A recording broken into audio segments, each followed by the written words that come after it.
Hi, everyone. I want to thank you for joining us. We are having a wonderful conversation tonight. Thankfully, some of the folks with Black Agenda Group agreed to gather virtually to talk about some of the issues impacting our area. What we're going to do is every member of this panel is going to introduce themselves as I address the question to them. So we're going to get right to the questions. And the first one is going to be directed towards Jackie Campbell. Jackie, first and foremost, if you could kind of tell us who you are, but the question right off the bat, for people who don't know, what is BAD? I'll introduce myself. My title here that's showing is Eldredess Jackie Campbell. And I, in my day job, I work for ROC the Future. So I'm the Alliance Director of ROC the Future, but I'm a founding member of the Black Agenda organization, also a co-founder of North Star Rites of Passage, and do community engagement work in terms of culturally responsive programming for youth and parents and families. So the Black Agenda Group is a group of these individuals and a few others who have committed themselves to the uplift of the Black community in Rochester. And we came together, our inauguration was 5 years ago in February, to really introduce ourselves to the community. Many of us are well known in the community, but to introduce ourselves as a group, as a collective to the community that was focused on specific areas of interest to the Black community that we wanted to get community, collective consciousness and buy-in and understanding of work. So we are a group of individuals that are committed to the uplift of the Black community in Rochester, New York. That's to say it in a nutshell. And our focus on education, health and well-being, and which is inclusive of mental health, as well as economic development. And that's who the Black Agenda is. That's very good. That's my description. Jackie Campbell, thank you. And Melanie Funchess, what makes it interesting to me from talking about BAG with those involved is a couple things. One, the focus is on that those within the Black community should be part of the solution. You want to be at the forefront of any initiative or effort to improve conditions. And the second thing is that there's a bit of entrepreneurship, a focus on business along with health and all that. So before you address that, if you could introduce yourself as well. Yes, good evening. Thank you for the opportunity. My name is Melanie Funchess, and as well as being a founding member of the Black Agenda Group, I am the CEO and principal of Ubuntu Village Works LLC, an organization dedicated to creating healing spaces for people of color and to also training and offering technical assistance to people who want to make a more culturally responsive workplace. I'm also the founder of the Black Healers Network, and I have been doing work in mental health advocacy in the community for about 20 years. We believe that we as Black people should be the owners of the tools of our own healing. And that inherently we know ourselves. And part of the reason that we have the level of healthcare disparities that we see is that the systems are not designed for us. And we have other people trying to dictate that they know what's good for us. And we want to make sure that Black people have the agency to be able to make their own decisions. And in terms of entrepreneurship, we know that Black people are highly entrepreneurial. We just want to be able to make it so that we have the same opportunities to explore entrepreneurial exploits and being able to, again, be the owners of our own destiny through entrepreneurship.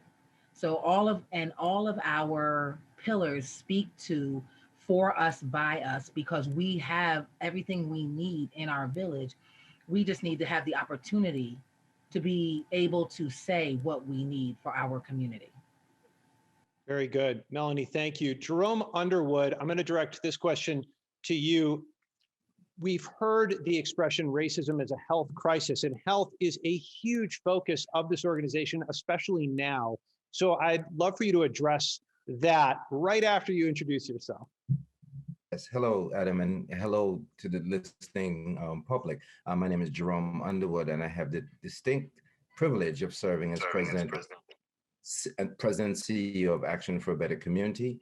I'm also a founding member of the Black Agenda Group, And I also serve as the co-chair of the Rochester Monroe Anti-Poverty Initiative. In terms of health and the declaration that we made on May 19th, 2020, that racism is a public health crisis, there's a preponderance of evidence why that declaration is unfortunately true. When you look at the data, name it education data, employment data, healthcare data, criminal justice, all of the data is slanted along racial lines, whereby people of color are just feeling the impact of any of those things that we would collectively call the social determinants of health, have this disparate impact on us. So it is a keen focus that we want to, as Melanie mentioned, sort of take control over the factors that impact people's health, which are many.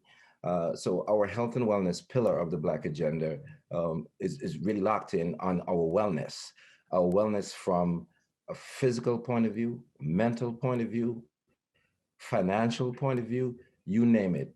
To have our village be well is a keen focus of the Black agenda. Very good. And on that note, Jackie Dozier, I'm going to have you kind of talk about specifics within the actual medical community, the healthcare world. What issues do you think we should be focusing on? And you can answer that right after you introduce yourself to everybody. Thank you, Adam. Again, thank you for having me here, and thank you to the listening audience. My name is Jackie Dozier. I am founding member also of the Black Agenda Group.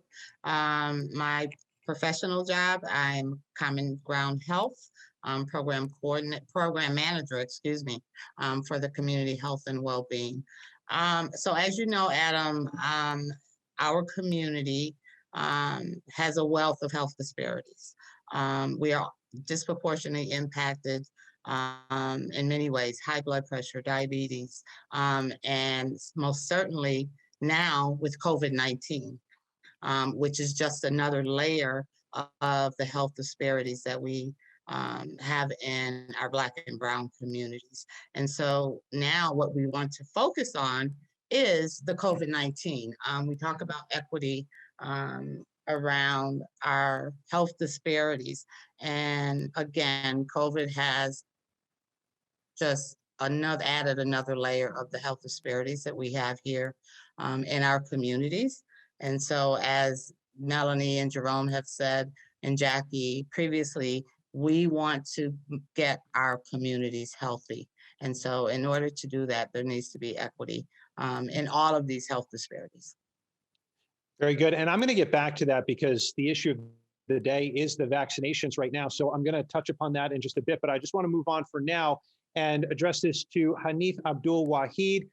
We've talked about in the past, and I think it's even been mentioned, that there are groups that work in a silo and perhaps don't communicate with others. Our MAPI is trying to change a lot of that as we try to get everybody on board. Where does BAG fit in all of that? And before we get to that, if you could introduce yourself, that would be great. Yes, my name is Imam HANIF ABDUL-WAHID. I'm the Imam of New Africa Cultural Center and a founding member of BAG.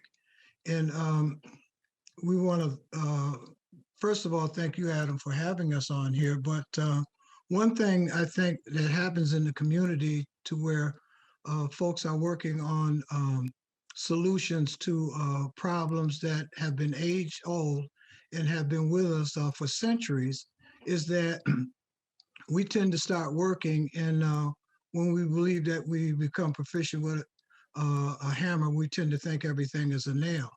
And so what happens is that it leaves other members, other resources, and other acronyms out of these solutions.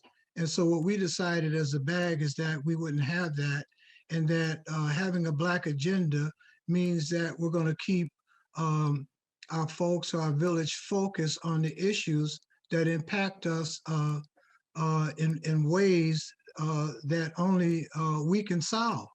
And I think too many times over the years, there's always been coalitions and groups put together, and somehow or another, our white allies take control of those organizations.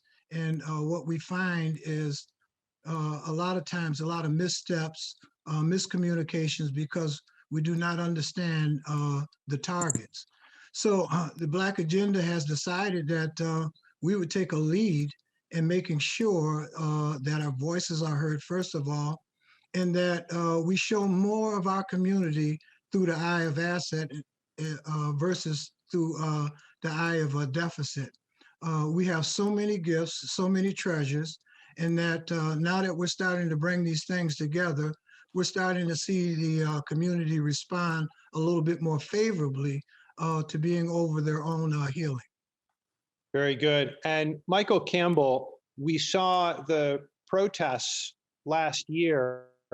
There's more than one Black Lives Matter group in our area. They're calling for reform to the Rochester Police Department and beyond, even over in City Hall.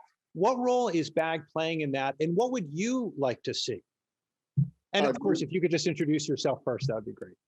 Good evening, thank you. I'm Michael Campbell. I like to be referred to as Elder Mike Campbell, and I am the historian of the group.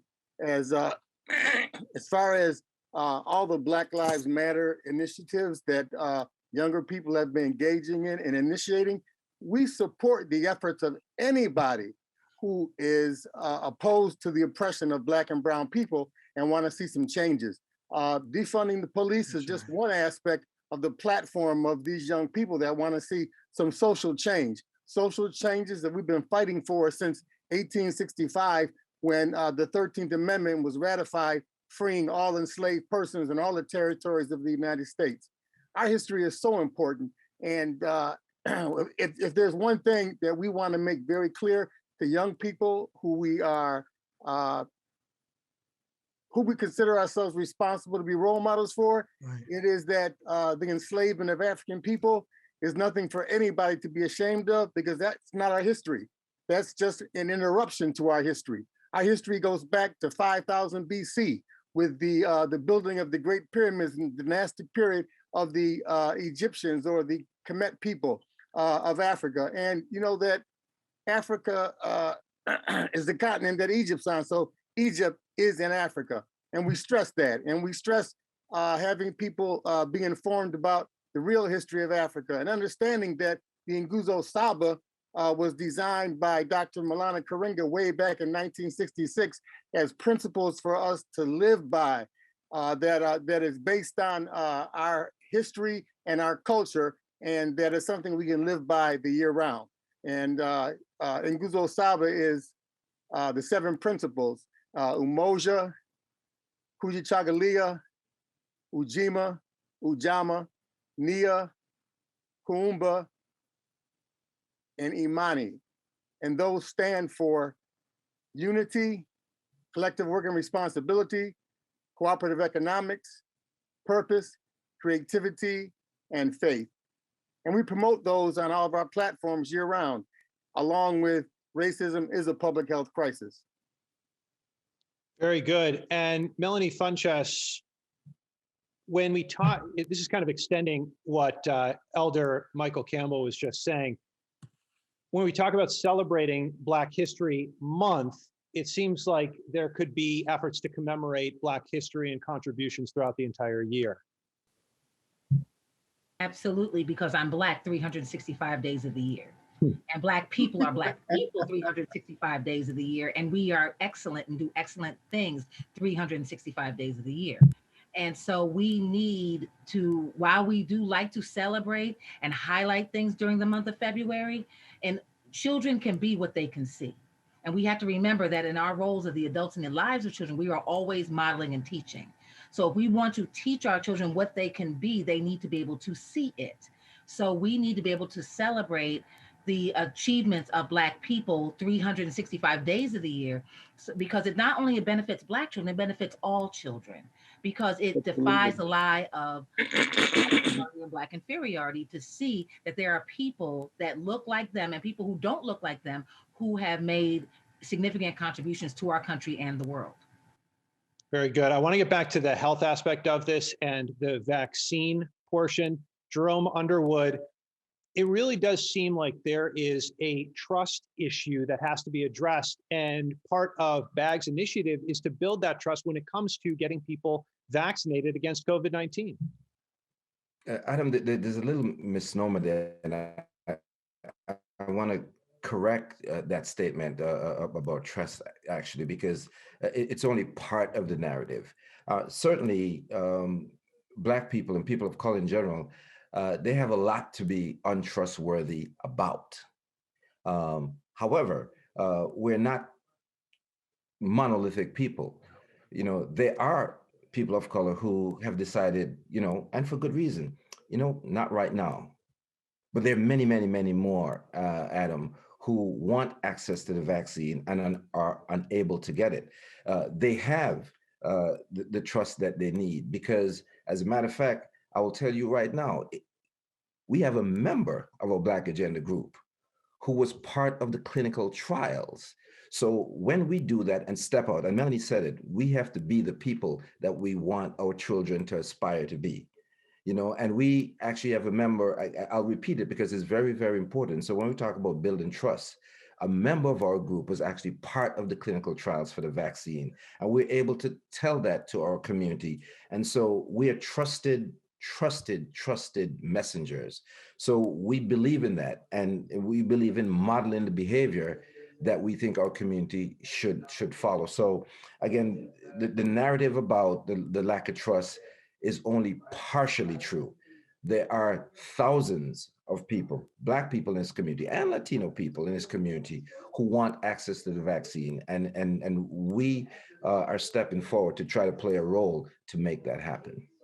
Yeah, I so appreciate the clarification there. And Jackie Dozier, on this note, in the lead up to the vaccine, there was talk of making sure that there was accessibility in minority communities and disadvantaged communities, not just urban communities, but also rural ones as well. And yet you see the numbers already, and you see a higher percentage of the white population, whether it's 1A, 1B, they're just a higher percentage.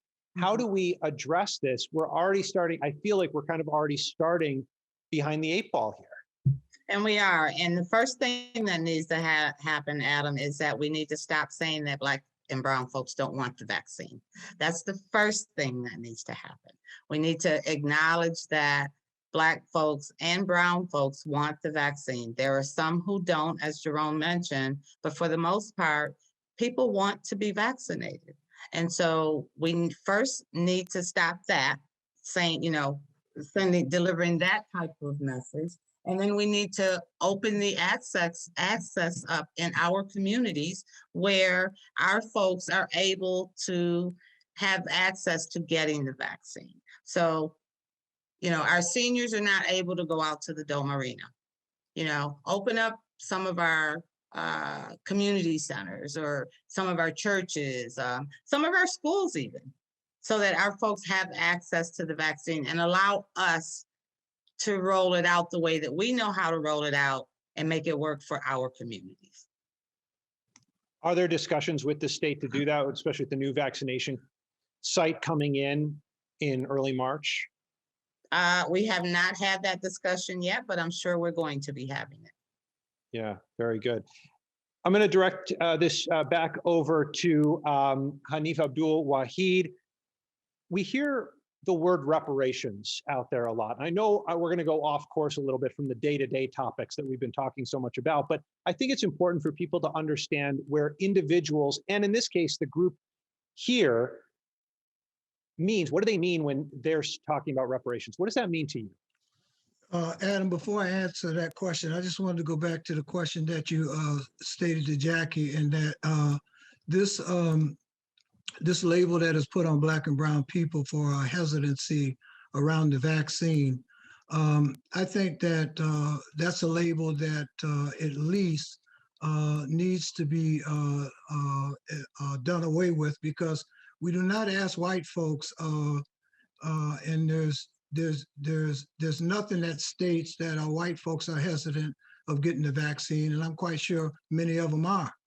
But when this label is put on us as a community, and this is one of the purposes of BAG, is to push back on that And we're pushing back firmly on that. And we want our listening audience to know tonight that when it comes to the vaccine, the BAG stands for equal access to the vaccine.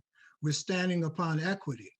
And so if someone's going to anecdotally say to us, but well, it might not make that much difference because a lot of people in your community, they're hesitant about getting the vaccine. We call foul on that. Now,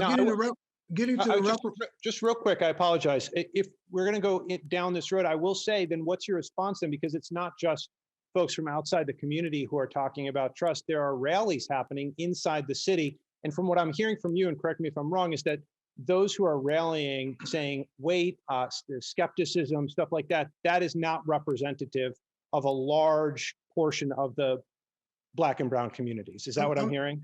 No, I'm not saying that it is a representation or it's not. What I'm saying is that let us decide or say that. What I'm saying, the folks that are distributing the vaccine, there's a hood and a wink that we're hesitant about getting the vaccine. So therefore, the equity of getting the vaccine, you understand, is not provided to us. And I think that that is the issue for us. And so the BAG stance on this is that we're standing on the position of equity, and that just like Jerome said, if there was 10 vials coming in and we were supposed to get 30% of them, we want 3 of them. We don't want 1 and 2 are cracked. Equity is the issue in terms of the vaccine. And at the end of the year, we'll go back and say who was hesitant and who wasn't. Don't say that in a predetermined type of way, because that's the thing that we're not going to stand for.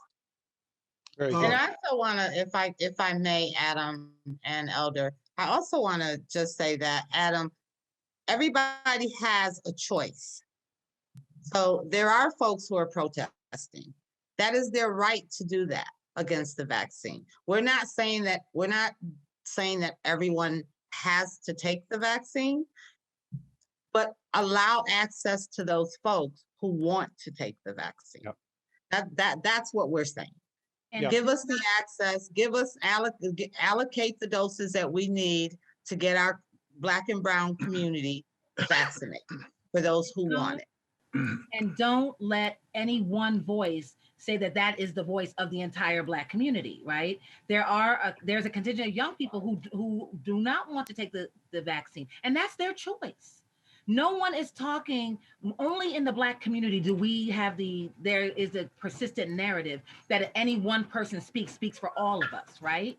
And so just like there is a group of young people who may not feel that they don't want the vaccine, they need to be respected and honored. But the group of elders who do want it, they need to be respected and honored as well. And the fact of the matter is, if we're talking in an equity conversation, that means you give us 3 out of every 10 vials, and we will make sure that the people who want to get it, and those who don't won't. But the fact of the matter is, you have to give us the access and give us what we need so that we can make those choices for ourselves. Yeah, and I have to say, I think that's why this conversation is so important, because sometimes you do have one voice that is a bit louder or more prominent than others, and it may lead, in my view, to a misperception of where things are. So I'm so glad that we're balancing the conversation here. And we'll go back to reparations now. I know that's where we were headed until I took us on a detour there. So, well, I guess in terms of reparations, we can go back to maybe the same discussion that we're having of who wants it and who doesn't.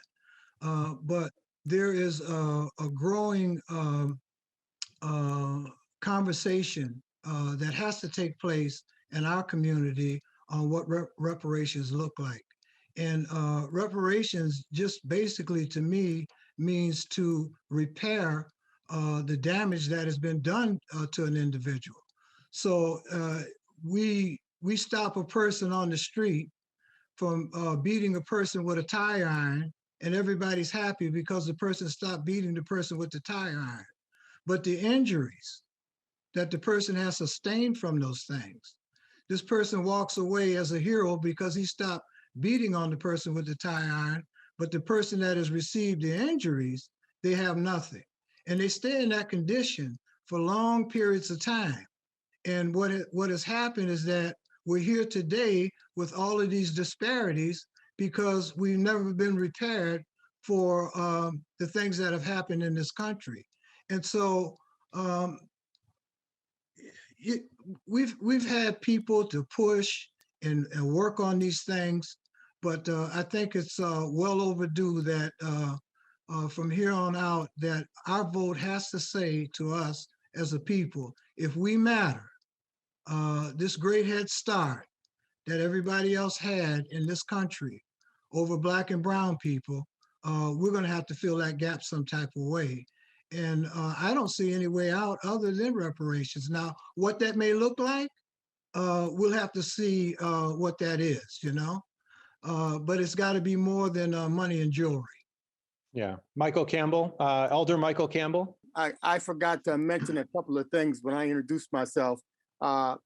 Primarily that I'm co-owner of North Star Rites of Passage, LLC, with my life partner, Jackie Campbell. And I'm also an adjunct at Monroe Community College, one of the top junior colleges in the United States, I might add. But I teach African-American history and sociology course called The African-American Family. You know, I want to say something very briefly about reparations because the word reparations startles people. People think that something has to be, well, we do know something needs to be repaired. That's part of the word reparations, but I prefer to say restoration, restoring that which was taken or not allowed to have. Because coming out of the enslavement period, people of African descent were promised 40 acres and a mule, and it was made a reality by General Sherman. 40 acres and a mule were promised to those African Americans inhabiting the lands that were taken from former slave owners in North Carolina. What happened when Lincoln died was that Andrew Johnson, who was a devout racist from North Carolina, decided to take that back. So those persons coming out of the enslavement period walked off the plantation with nothing. And in addition to that, when Reconstruction happened and persons were allowed to get into office legitimately and do things for those people, brown people and poor whites, they opened schools. There weren't public schools for whites until Blacks initiated that effort. And a lot of other things that were initiated not only lifted up Black folks, but lifted up poor and disenfranchised people all over the South. But I'm talking about those persons who were terrorized by the Klan, Knights of the White Camellia, and other organizations were terrorized and beaten and had land and property taken from them. We're talking about the ancestors of those people being able to regain those things that were taken from them. Those Black men who went off to fight in World War I and in World War II and came back could not enjoy the benefits of the GI Bill as their white counterparts could, who were buying houses in Levittown and all over Long Island and those other communities where those properties now are worth hundreds of thousands of dollars, and they paid $5,000, $6,000, $7,000, $8,000 for them back in the 1940s and 50s. When we talk about reparations, we're talking about allowing people to fully participate in this American dream and being able to have one person and one vote instead of one person and no vote, as Carol Anderson very, very clearly explains in her book titled One Person, No Vote. So when we say reparations, no, I say restoration, restoring what was taken from those people wrongly and violently and brutally. Real quick, Eldredess Jackie Campbell, it seems to me, and this is just from my vantage point because of the work with Rashad Smith and Simeon Bannister, this group is picking up steam despite all of the obstacles over the last year, the physical distancing and all that. How have you been able to make your voices heard within the circles that you want them heard despite the pandemic? Well, one, I would say that you heard from the introduction that most of us are operating in other spaces, but we show up in those spaces as one individual. So one thing in one place and somebody else in another, right? This is sort of bringing some consistency to who we are, consistency to our message. We're all connected in multiple areas in the community and are bringing that same message. As a matter of fact, it is our purpose to be who we are in those other spaces, or else why participate, right? So what we have been able to do is through Facebook and our media presence, continue the conversations that we have been having. But we've been bringing our message that we have with BAG and that we have with the community into the spaces that we occupy. And so we've been picking up steam because we've been consistent in our messaging in those other spaces. And so I was mentioning in a separate meeting last week, a few years ago, the narrative was not about racial equity, even though we were talking about racial equity. The narrative was much more on economic equity and economic sort of reversing economic disadvantage, which covers a very large area and should be focused on, rightly so. But we're also saying that racism is an antecedent for our community. It is a root cause. And so, and that is what is picking up steam, not just in Rochester, but the pandemic has really also forced some other things that might have been hidden to be viewed in a much more consistent way.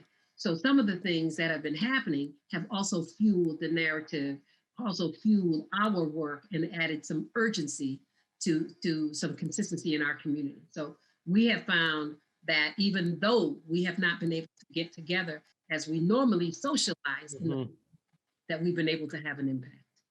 Very good. And SIMEON Banister joining us right now. SIMEON, I'm going to put you right on the hot seat here. First, I'm going to have you introduce yourself, and then I'm going to have you address, it's related to what ELDRESS Jackie Campbell was just saying. When it comes to racism, and I think this is where you've helped me and a lot of other people understand things better, it's not just how I as an individual view people or treat people. We're really talking about things that might have happened decades ago that influenced the institutions and the situation that we're dealing with today. So before you get to that, if you could just kind of let folks know who you are and your affiliation with BAG. Sure. No, my pleasure to be with you all tonight. I'm actually leaving another forum where we were talking about some of the tools and resources that we need to be bringing to our community to create more equity and more vibrancy, because those two things are inextricably linked in a place like Rochester. SIMEON Banister, I work for the Community Foundation, but find a lot of joy in my affiliation with my family here at the Rochester Black Agenda Group. And let me just say specifically about kind of some of the historical reference points. We can't be effective at solving many of the challenges and realizing the opportunities that we have today if we do so in an ahistorical way. There is something that preceded this moment that actually happened, right? We know that if you look at a map of the city of Rochester, we can predict all kinds of outcomes dependent upon where you see folks reside on that map. We know that there's a section of the city called the Crescent, which wraps around the city of Rochester. And if I show you a map, a historical map of the Homeowners Loan Corporation, what we know as the red line map, there is a direct overlay with where we see these disparities, not the least of which is shortened life expectancy. That people literally die. They live less vibrant, less lengthy lives as a result of where they live. But here's the big trick, Adam. The thing is that folks think that, you know what, that's just in those communities, but guess what? There are a whole host of statistics, maybe we'll jump into them later, that I can show you that the entirety of our community is suffering because such a large section of our community is suffering, that our region is actually undermined. And so what we're saying to folks is, again, equity and our community's vibrancy are inextricably linked. And we just want to show the mirror to Rochester and say, hey, let's fix it and get better. Very good. Thank you so much. So we're going to move into the final thoughts portion of this. So I'm just going to go around the little circle that I have here and have each of you offer kind of a final thought for our viewers. So we're going to start with Jerome Underwood. Jerome, if you could offer a final thought for us, and it can be outside of BAG's agenda, anything that kind of comes to mind at this moment. There's so many things that come to mind, but right where SIMEON left off in terms of equity, you know, I'll use a sports analogy. At the end of the sports season, the NBA, you know, we know which team gets the #1 draft pick, right? And arguably, it's the weakest team. And why do they do that in sports? They do that to improve the entire league. So getting back to what SIMEON was saying, you know, because equity doesn't mean equal, and hopefully people really, really think about that when we look to make decisions. So what we're trying to do, you know, we have scholars among us in the Black Agenda Group, and we have access to scholars. We're trying to bring an intellectual approach to this equity. But we also know, and this is my final word, that in order to have equity, justice must precede. And that conversation about reparations or restorations, as Elder Mike said, is mandatory to happen, to take place. We have to restore the breach in order to get to equity. And that's what we stand for over and over again. We're speaking on that, and we want to be very, very loud and clear in that justice and equity is what the Black Agenda stands for. Going to move to you, kind of a final thought that you're having, whether it's tonight or just kind of something that's been percolating, simmering over the last few days or weeks. Well, as a final thought, in the midst of everything that's going on right now, people have been talking about healing, right? And there can be no healing without justice.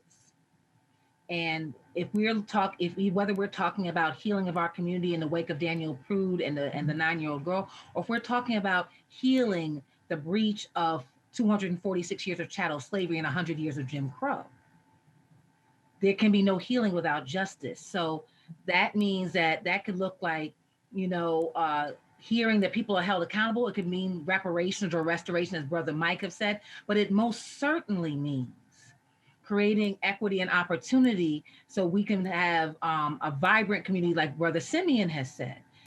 And the way we do this in the bag is we make sure that we highlight our own people. So we hire Black professionals to do the work with us.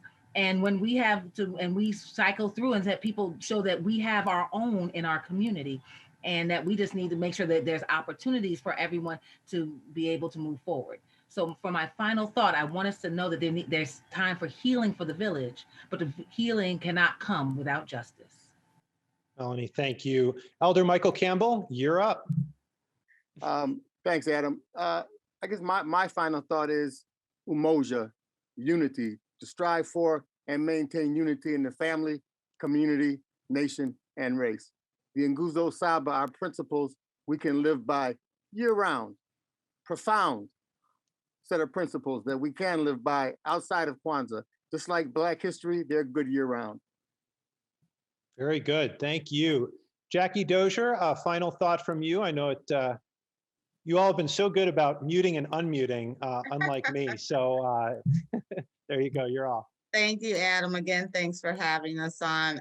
I'm taking Elder Mike's lead, and I'm gonna say Ujima, which is the collective work and responsibility, to build and maintain our community together and make our brothers and sisters' problems our own problems and to solve them together. Very good. Jackie Dozier, thank you. We're going to go to SIMEON Bannister next. I like that. And by the way, as SIMEON gets ready, I do want to note for our viewers, BAG has a wonderful website where these principles are laid out. So I know we kind of went through them pretty quickly, but if you want to get a better look at that, you can go to their website, just punch it into Google and you should be good. SIMEON, final thought for the evening from you. Yeah, number one, I encourage folks to take you up on that, Adam. Go out and check out the website. Get familiar with those principles because they can do us all some good. And I'll just end by saying this. I'll share just a quick metaphor that what we see in Rochester, the economy is a lot like the human body. It's about the flow of resources. And just like the human body, as blood flows through our bodies, it carries nutrients through the blood. But if you end up in a place where you get a blockage and resources start to over aggregate, you know what that's called? Called a stroke. And a stroke literally represents killing off parts of the body. When I see a 9-year-old child pepper sprayed by police, that is part of the body that's dying. Daniel Prude's literal death is part of the body that's dying. And those are the sensational instances. There are social death that's happening throughout our community every single day. But here's the thing. A stroke that's bad enough doesn't just affect the affected part of the body, a stroke that's bad enough can kill the whole body. And that's what we're starting to see. We're starting to see in our healthcare system, the strains that are being put on the system, taking down the whole body. When our friends at Greater Rochester Enterprise and others seek to attract folks to come and set up businesses in our community, guess what? Whole sections of the body are starting to die. So we've got some work to do as a community to start to see the interconnected tissue that binds us all together. You can't ignore whole sections. We have to redress the past grievance. We've got to fix it. We've got to get stronger. We've got to get better. I think that I'm cautiously optimistic that Rochester is turning a corner and we can do this, but we need all your listeners and viewers to see a role in making sure that we have equity for everybody. Yeah, well, hopefully we're having more conversations and more corners, and maybe that's part of the renewed effort here. So, and much credit goes to you and Rashad for helping me start that. And now to everyone, a huge thank you. So next is ELDRESS Jackie Campbell. Your final thought this evening. Again, it can be on what we've talked about tonight or something else that we haven't addressed. I would, my final thoughts are, one, I want to say thank you for having us. This was a great opportunity for us. So I'll say two. One, my final thought, one of my final thoughts is what Simeon had mentioned about where we are in the community and starting to turn a corner. I have not heard this much discussion around racial equity and trying to get it right. What I would encourage the community is to be able to lean into discomfort, because we're not all going to feel good about it, but it is good for us to do. So as we continue to lift up equity, and we should also lift and promote. And I'm trying to find a nice way to say it, except I just really want to say, it's okay that we define for ourselves what it is that we need. We define our own healing. Every other group can affirm themselves, and we ought to be able to do that for ourselves anyway, because the information is there. We've had thousands of years of history of being able to take care of ourselves. So my final thought is Kujichagulia, self-determination, to define ourselves, create for ourselves, name ourselves, and speak for ourselves instead of having others speak for us. Yeah, and I love that. And I think an extension of that from my perspective is that when we engage in these conversations is to go in listening. I think that there's a lot to learn, and sometimes we walk in wanting to make our own points or defend ourselves. And I don't know if that's the healthiest way to go about it. So especially on conversations of race, because there's a lot of emotion that I think not just the information, but the emotion needs to be expressed and received as well. So Adam, can I say one quick thing just about that point? Yeah. The conversation is usually framed in the negative, right? These challenges that we have to overcome, and there certainly are challenges that we have to overcome, but this is an opportunity that we get to realize. So I know that there's somebody at home right now, they're watching, they're rolling their eyes, they're saying all this equity stuff, and why do we have to listen to this all over again? We're trying to help you, right? The business that you work at that is strained and looking like it's about to close, we're trying to help you maintain your economic opportunity to grow this region and to create vibrancy, because equity actually does work. Great, Simeon, thank you for that addition. I'm gonna leave the final word of the evening to HANIF ABDUL-WAHID. First of all, thank you, Adam, for having us on tonight. This is indeed an honor for the Black Agenda Group to talk to the listeners in Rochester. And I would say that it's got to be imperative for us, Black and brown people, that whatever we perceive oppresses us, or we see that it doesn't give the justice or the fair weight, is that we should just close our eyes. And when we open our eyes up, see us through an eye of asset, and let us work together as a folk and a people on all these solutions that we've been talking about. Because last year, during the pandemic, it was shown to me that we have everything that we need to make this city right for us. And if we do that, I firmly believe if we do that, you could take the guidance from the bag.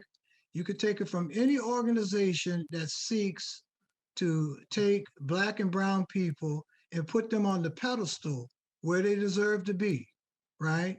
And have them shout out, you understand, that they want to establish themselves as a people in honor of the ancestors that came before them, that paved this way for them to have us where we're at today. So I'm a very proud member of the Black Agenda Group, and this group of fine and devoted people, plenty of acumen, dedicated folks, has a great moral compass. We're going to do this thing, and we're going to continue to rest upon the great things that the ancestors have told us to do, and that is to struggle. We're not going to get anything unless we struggle. And so I'm encouraging our community. Black History Month right here is that you're hearing a clarion call right now for us to struggle and establish ourselves finally once and for all. Ashe. Thank you so much. And a big thank you to the entire panel. They don't know this now, or some of them may not, but I'm going to lean on them in the future. So this is the first of many discussions, hopefully. So as we continue to move forward with various conversations and events in our community, we can hopefully keep these voices active in this forum. So a huge thank you to Rashad for organizing this. By the way, SIMEON Bannister, who you heard from tonight, I interviewed him not all that long ago. You can check out that interview in its entirety over at rochesterfirst.com. And again, check out the BAG's website as well for some more insight into what we've been talking about this evening. Thank you so much for watching. And again, to this illustrious panel, thank you for your time.